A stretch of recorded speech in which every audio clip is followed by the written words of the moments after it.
येशील तेव्हा तू माझा हात घट्ट धर आणि मला पण तुझ्यासोबत घेऊन जा. इसलिए गाना म्हणलं का, सियोन देश हमारा देश जाएंगे हम. कस काय कस काय जाईल? ज्या हाताने तंबाखू चोळतो ते हात कस काय झालेला?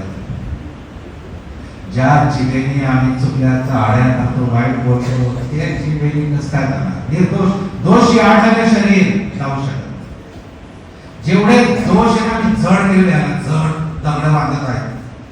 व्यसन, वासना, वाईट विचार दगड बांधत आहे. उचलले जाणार नाही. हलके करा स्वतःला, एकट करा. या गोष्टीने देवाची दया मागूया. आणि जेव्हा येशू येईल आणि ज्यांच्यावर दया केली असेल, ही आमची धार्मिकता नाही, पण तो ठरवेल कोणाला न्यायचं.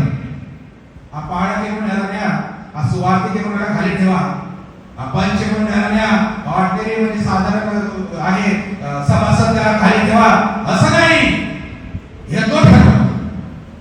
ज्याच्यावर त्याने दया केलेली असेल त्या दिवशी, त्या क्षणाला जेव्हा तो आकाशात ढगात जाईल, तेव्हा ढगावर येईल, तेव्हा तो त्यांना उचलेल. म्हणजे त्याच्या दयेच्या तराजूमध्ये जो भरेल.